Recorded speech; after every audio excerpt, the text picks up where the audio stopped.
Hello everyone, welcome to our channel. నేను మీ మహా. ఈరోజు మంచి రెసిపీతో మీ ముందుకు వచ్చేసానండి. రాగి జావా ఎలా చేయాలో మనం వీడియోలోకి అయితే వెళ్దాం. ముందుగా ఒక పెద్ద బౌల్ అయితే తీసుకోవాలండి. 2 గ్లాసుల వాటర్ అయితే వేసుకుంటున్నాను.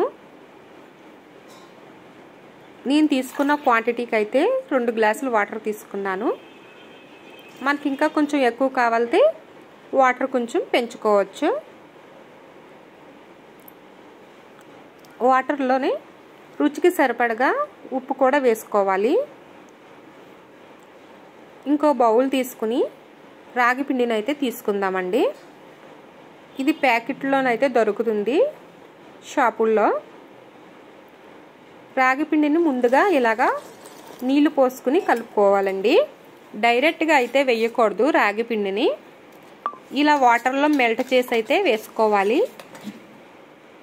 ఇలా ఉండలు లేకుండా సాఫ్ట్గా కలుపుకోవాలండి. కలిపి పక్కన పెట్టేసాం. ఇప్పుడు నీళ్ళైతే చక్కగా మరిగాయండి. మనం ముందుగా కలిపి పెట్టిన రాగి పిండిని అయితే వేసుకుందాం. చాలా సింపుల్గా చేసుకోవచ్చండి ఇంట్లో రాగి జావా. ఒక 10 నిమిషాల్లోనే దగ్గరికి పడుతుంది.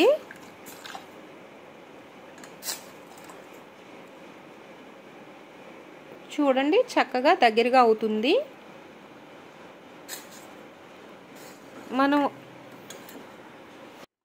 ఇంట్లోనే చక్కగా 10 నిమిషాల్లో అయితే తయారు చేసేసుకోవచ్చండి. ఎక్కువ టైం కూడా పట్టదు మనకి. చూసారండి, చాలా దగ్గరగా వచ్చింది. ఇప్పుడు మనం స్టవ్ ఆఫ్ చేసుకుందాం.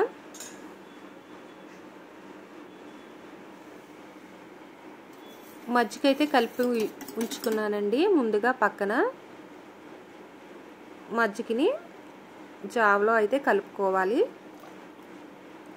వేసవికాలం కదండి, ఇలాగ చోడుపిండి జావలో మజ్జిగ కలిపి తాగితే చాలా మంచిదండి. రోజంతా మనం చాలా ఎనర్జెటిక్గా ఉంటాము. ఈ జావని మనం మార్నింగ్ బ్రేక్ఫాస్ట్లో కూడా యూజ్ చేసుకోవచ్చు, లేదా ఈవినింగ్ టైం కూడా మనం తాగవచ్చు. ఇలా సర్వ్ చేసుకోవచ్చండి. మన వీడియో కనుక నచ్చితే లైక్ చేయండి, షేర్ చేయండి, మన ఛానల్ని సబ్స్క్రైబ్ చేసుకోండి. బాయ్. నెక్స్ట్ వీడియోలో